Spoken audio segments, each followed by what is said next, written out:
ನಮಸ್ಕಾರ ವೀಕ್ಷಕರೇ, ನ್ಯಾಷನಲ್ ಟಿವಿಗೆ ಸ್ವಾಗತ. ನಾನು ಸ್ವಾತಿ ಸೈಲೆಂಟ್. ನಮ್ಮ ಜೊತೆ ಇವತ್ತು ಶಿಖಂಡಿ ಚಿತ್ರತಂಡದ ಡೈರೆಕ್ಟರ್ ಇದ್ದಾರೆ. ಬನ್ನಿ ಅವ್ರನ್ನ ಮಾತಾಡ್ಸೋಣ. ಸರ್, ಕಾರ್ಯಕ್ರಮಕ್ಕೆ ನಮಸ್ತೆ. ನಮಸ್ಕಾರ. ಹೇಗಿದ್ರೆ ಸರ್? ಸೂಪರ್ ಆಗಿದ್ದೀವಿ ಸರ್. ಈಗ ಶಿಖಂಡಿ ಅಂದರೆ ಮಹಾಭಾರತದಿಂದಲೂ ನಮಗೆ ನೆನಪಾಗುವಂಥ ಒಂದು ಹೆಸರು. ಸೊ ಆ ಒಂದು ಟೈಟಲನ್ನು ಇಟ್ಕೊಂಡು ಸಿನಿಮಾ ಮಾಡ್ತಾ ಇದ್ದೀರಾ, ಹೇಗೆ ಅನಿಸ್ತಾ ಇದೆ? ಒಂದು ಧೈರ್ಯ ಮಾಡಲೇಬೇಕಾಗಿದೆ. ಯಾಕಂದರೆ ಶಿಖಂಡಿ ಮಹಾಭಾರತನೇ ನಾನು ಟಚ್ ಮಾಡ್ತಾ ಇದ್ದೇನೆ ಅಂದಮೇಲೆ ತುಂಬ ರಿಸರ್ಚ್ ಮಾಡಬೇಕು, ಅದ್ರ ಬಗ್ಗೆ ತುಂಬ ವಿಭಿನ್ನವಾಗಿ ಆಲೋಚನೆ ಮಾಡಿ ಮಾಡೋದು ಅಂತ ಒಂದು ಚಾಲೆಂಜಿಂಗ್ ಶಿಖಂಡಿ. ಆ ಶಿಖಂಡಿನ ಈಗಿನ ಪ್ರೆಸೆಂಟ್ ಜನ್ರೇಷನ್ಗೆ ಯಾವ ರೀತಿ ಕನೆಕ್ಟ್ ಮಾಡಬೇಕು ಅನ್ನೋದನ್ನು ಒಂದು ಒಳ್ಳೆ ಪ್ರಯತ್ನದ ಶಿಖಂಡಿ ಕತೆ. ಅಲ್ಲಿ ಒಂದು ಶಿಖಂಡಿ ಇತ್ತು, ಇಲ್ಲಿ 7 ಜನ ಇದ್ದಾರೆ. ಸೊ ಏನು ಈ ಕಾನ್ಸೆಪ್ಟ್ ಅನ್ನುವಂಥ ಆ ಶಿಖಂಡಿಯ ಒಂದು ರೂಪ ಅರ್ಧನಾರೀಶ್ವರ ರೂಪದಲ್ಲಿ ಎಲ್ಲಮ್ಮನ ರೂಪದ 7 ಜೋಗತಿಗಳ ಶಕ್ತಿ. ಈಗ ಹೊಸೊಬ್ರ ಸಿನಿಮಾ ಅಂತ ಬಂದಾಗ ಸಾಕಷ್ಟು ಜನ ಸಾಕಷ್ಟು ಮಾತಾಡ್ತಾರೆ, ಹೊಸೊಬ್ರ ಯಾಕೆ ಏನು ಅಂತ. ಸೊ ಅವ್ರ ಬಗ್ಗೆ ಏನು ಹೇಳ್ತೀರಾ? ಹೊಸಬ್ರು ಅನ್ನೋದಕ್ಕಿಂತ ಅವ್ರವ್ರ ಕಂಟೆಂಟ್ ಮೇಲೆ ಅವ್ರವ್ರ ಚಾಲೆಂಜಿಂಗ್ ಮೇಲೆ ಹೋಗುತ್ತೆ. ನನ್ನ ಸಿನಿಮಾ ನಾನು ಮಾಡಿರೋ ಸಮಾಜಕ್ಕೂ ಒಪ್ಪಿಸ್ಬಿಟ್ರೆ ನಾನು ಗೆದ್ದಂಗೆ ನನ್ನ ಇಂಟೆನ್ಷನ್. ಅಂದರೆ ಈಗ ಸಾಕಷ್ಟು ಜನ ಹೇಳ್ತಾರೆ, ಹೊಸೊಬ್ರು ಸಿನಿಮಾ ಅಂತ ಬಂದಾಗ ಯೋಚನೆ ಮಾಡ್ತಾರೆ. ಈಗ ಬೇರೆ ಆರ್ಟಿಸ್ಟ್ ಆದರೆ ನೋಡ್ತಾರೆ, ಅವರ ನಮ್ಮ ಫೇವ್ರೇಟು ಇವ್ರ ಅಂತ. ಬಟ್ ಹೊಸೊಬ್ರು ಅಂತ ಬಂದಾಗ ಸ್ವಲ್ಪ ಯೋಚನೆ ಮಾಡ್ತಾರೆ, ಅವ್ರು ನೋಡಬೇಕಾ ಅಂದರೆ ಅವ್ರಿಗೆ ಕತೆ ನೋಡ್ದೇ ಕೆಲವೊಮ್ಮೆ ಅವರು ಡಿಸಿಷನ್ ತಗೊಳ್ಳೋದಿದೆ. ಸೊ ಅಂಥವ್ರಿಗೆ ಏನು ಹೇಳ್ತೀರಾ?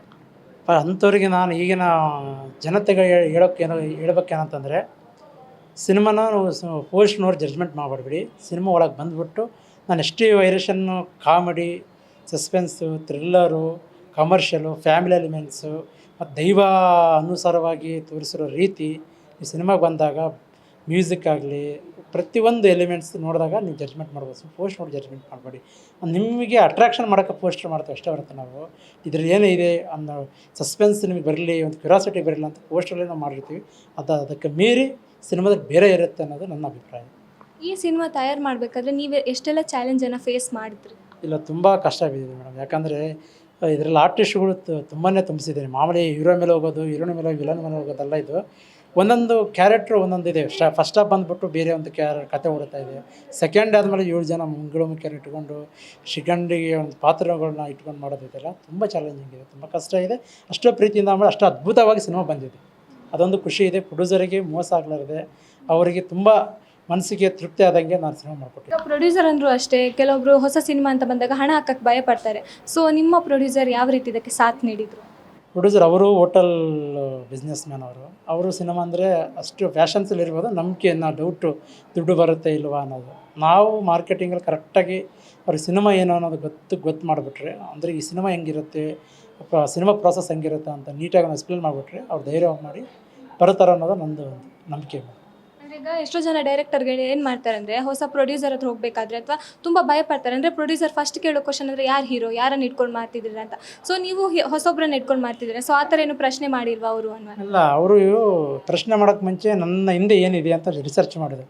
ನನ್ನ ಹಿಂದೆ Malashree madam, first Marakastra movie Malashree ma'am ಹಾಕ್ಕೊಂಡೆ. ಒಂದು ಒಳ್ಳೆ ದೊಡ್ಡ ಕ್ಯಾಸ್ಟಿಂಗ್ ಆಗಿ ಮಾಡ್ಕೊಂಡೆ. ಅದನ್ನು ಮಾಡ್ಕೊಂಡ್ಮೇಲೆ ಈ ಶಿಖಂಡಿಯಲ್ಲೂ ಹೊಸಬರನ್ನ ಹಾಕ್ಕೊಂಡು ಕತೆ ಮೇಡಮ್ ಅಷ್ಟು ನಮ್ಮ ಸೆಲೆಕ್ಷನ್ ಮಾಡಿರೋ ಕತೆಯಲ್ಲಿ ಪಾತ್ರಗಳನ್ನ ನಾನು ಸೆಲೆಕ್ಷನ್ ಮಾಡೋದು ಅಷ್ಟೇ. ಮತ್ತು ಸ್ಟಾರ್ ಮಾಡ್ಕೋಬೋದಿತ್ತು. ನನಗೆ ಅದು ಸ್ಟಾರುಗಳು ಮುಖ್ಯ ಅಲ್ಲ, ಪಾತ್ರಗಳು ಮುಖ್ಯ ಅಂತೇಳಿ ಮಾಡಿರೋದು. ಆ ಧೈರ್ಯ ಮೇಲೆ ಮಾಡಿರೋದು ಅಷ್ಟೇ. ಈಗ ಲೊಕೇಶನ್ ಬಗ್ಗೆ ಹೇಳೋದಾದ್ರೆ ಎಲ್ಲೆಲ್ಲ ಲೊಕೇಶನ್ ಈ ಶೂಟ್ ಎಲ್ಲಿ ಮಾಡಿ? ಫಸ್ಟು ಬ್ಯಾಂಗ್ಳೂರು, ಬಳ್ಳಾರಿ, ಚನ್ನಪಟ್ಟಣ, ಮಾಗಡಿ, ಇಲ್ಲಿ ಸುತ್ತಮುತ್ತ ವಾತಾವರಣದಲ್ಲಿ ಮಾಡಿದ್ದೀನಿ. ಅಲ್ಲ, ಜನಗಳು ಹೇಗೆ ಸಪೋರ್ಟ್ ಮಾಡಿದ್ರು? ನೀವೀಗ ಅಂದರೆ ಪ್ರತಿಯೊಬ್ಬರಿಗೂ ಅವ್ರಿಗೆ ಆದ ಒಂದು ಜಾಗ ಇರುತ್ತೆ. ಸೊ ಕೆಲವೊಬ್ರು ಮನೆ ತಗೊಳ್ಬೇಕಾದ್ರು, ಕೆಲವೊಬ್ರು ಬೇರೆ ಬೇರೆ ಮಾತಾಡ್ತಾರೆ, ಅಂದರೆ ಸಿನಿಮಾದವ್ರು ಬರ್ತಾರಾ ಆ ಥರನ ಈ ಥರ ಅಂತ. ಸೊ ನಿಮಗೆ ಅಲ್ಲಿನ ಜನ ಯಾವ ರೀತಿ ರೆಸ್ಪಾನ್ಸ್ ಮಾಡಿದ್ರು ಅಂತ? ಬಳ್ಳಾರಿ ಕಡೆಯಿಂದ ಎಲ್ಲ ಕಡೆ ಇಲ್ಲ, ಒಂದು ಒಳ್ಳೆ ಏನೋ ಎಲ್ಲರಿಗೆ ಕೇಳಿದ ತಕ್ಷಣ ಶಿಖಂಡಿ ಅಂತಂದರೆ ಏನು ಶಿಖಂಡಿ ಹಿಂಗೆ ಅಂತ ನೆಗೆಟಿವ್ ಇದು. ಬರ್ತಾ ಶಿಖಂಡಿ ಹೆಸರು ಕೇಳಿದ್ರೆ ಒಂದು ವೈಬ್ ಇದೆ ಅಂತ ಹೇಳ್ತಿದ್ದಾರೆ. ಅದೊಂದು ಖುಷಿ. ಇದರಲ್ಲಿ ಏನಿದೆ, ಈ ಶಿಖಂಡಿ ಏನು ಟೈಟಲ್ ನೋಡೋಕ್ಕೆ ಸಿನಿಮಾಗೆ ಹೋಗ್ಬೇಕನ್ನೋ ತುಂಬ ಕಾತರದಿಂದ ನನ್ನ ಫ್ರೆಂಡ್ಸ್ ಆಗಲಿ, ಬಳ್ಳಾರಿ ಆಗಲಿ, ಬೆಂಗಳೂರಲ್ಲಿ ತುಂಬ ಫ್ರೆಂಡ್ಸ್ಗಳು ತುಂಬ ಕಾತರದಿಂದ ಕಾಯ್ತಿದ್ದಾರೆ. ಈಗ ನೀವು ಹೇಳಿದ್ರಿ ಶಿಖಂಡಿ ಅಂತ ಬೇರೆ ಬೇರೆ ಹೆಸರು ಕೊಡ್ತಿದ್ರು. ಈಗ ನಾನು ಕೇಳೋದು ಅಂದರೆ ಶಿಖಂಡಿ ಥರ ಬೇರೆ ಬೇರೆ ಹೆಸರು ಎಲ್ಲ ಕೊಡ್ತಿದ್ದಾರೆ. ಬಟ್ ಈ ಸಿನಿಮಾ ನೋಡಿದ ಮೇಲೆ ಆ ಮನೋಭಾವ ಚೇಂಜ್ ಆಗುತ್ತಾ ಅವ್ರಿಗೆ? ರೆಸ್ಪೆಕ್ಟ್ ಬರುತ್ತೆ. ಶಿಖಂಡಿ ಸಿನಿಮಾ ನೋಡಿದ್ಮೇಲೆ ಮಂಗಳಮುಖಿಯರು, ಈಗಿನ ಜನ್ರೇಷನ್ ಮಂಗಳಮುಖಿಯರಲ್ಲ, ಅವ್ರು ಮಾಡೋ ಭಿಕ್ಷಾಟನೆಗಳು ಸಮಾಜದಲ್ಲಿ ಮಾಡಿದ್ರು ಅವ್ರು ನೋಡಿದ್ರೆ ಕೈ ಮುಗಿಬೇಕು ಅನ್ನೊಂದು ಮನೋಭಾವ ಅವ್ರಿಗೆ ಬರುತ್ತೆ.